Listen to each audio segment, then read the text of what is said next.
ఇంటికి ఆదివారం సోమవారం ఆదివారం మధ్య తీసి వచ్చిందట, సోమవారం మధ్య తీసి వచ్చిందట. పెద్దడికి జంట అయింది. ఏమనద్దు, ప్రశాంతంగా ఏమన్నమాకండి. ఎందుకు వెళ్ళింది అనేది మీరు ఒకసారి ఇంటికి వెళ్ళిన తర్వాత కౌన్సిలింగ్ చేస్తారు. అట్లా ఎలా వద్దు చూడు. వాళ్ళు చిన్న చిన్న పనులు చేసుకునే వాళ్ళు, నువ్వు పలానా చోట ఉన్నావు అనగానే రాత్రికి రాత్రి ఎట్లా పరిగెత్తుకుంటూ వచ్చారు ఇక్కడికి. వాళ్ళకి అసలు రిజర్వేషన్ కానీ అట్లాంటివి ఏమైనా ఉన్నాయా? ఏ అసలు దాన్ని పోయి ట్రైనింగ్కి రావటమే. వాళ్ళు ఆ ట్రైన్ లో వాళ్ళకి నుంచునేదానికి స్థలం ఉండదు.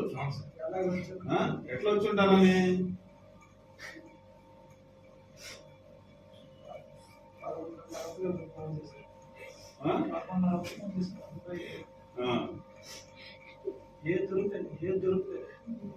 బస్ ఎక్కగానే మీకాడ ఉందని సరే కొంచెం ధైర్యం పడ్డాం సార్. బిగులు పడే వచ్చాం. ఏటైపోయిందా జాగ్రత్త చూసుకోండి. నువ్వు కూడా మీ అమ్మ నాయన మాట మంచిగా చదువుకో. చాలా బాగా చదువుతుంది సార్. ఇంటర్ ఫస్ట్ ఇయర్ పరీక్షలు రాస్తున్నారు. చూడాలి పిల్లలు ఎవరెవరితో పరిచయాలు ఉంటున్నాయి. సెల్ ఫోన్లు ముఖ్యంగా ఈ సోషల్ మీడియా వచ్చిన తర్వాత సెల్ ఫోన్లో అట్రాక్ట్ అయిపోతున్నారు.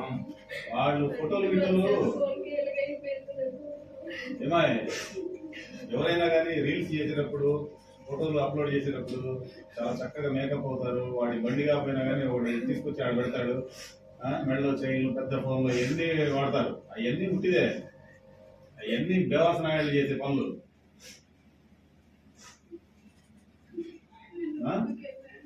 ఏమా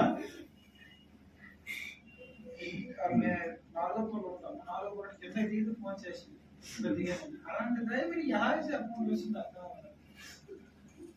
చూడండి. మీరు కూడా కొంచెం కేర్గా ఉండాలా, వాచుకుంటూ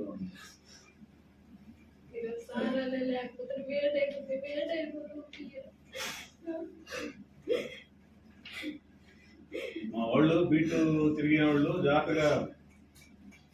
చాలా మంది ఏంటంటే మనకెందుకు లే, వాళ్ళంతా జర్నీ చేసేవాళ్ళు ప్యాసింజర్లు వదిలేసి వెళ్తుంటారు.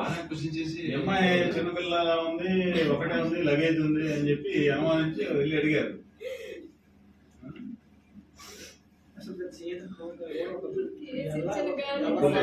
కష్టపడుతున్నారు సార్.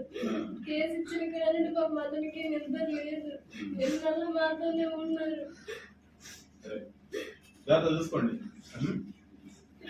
టికెట్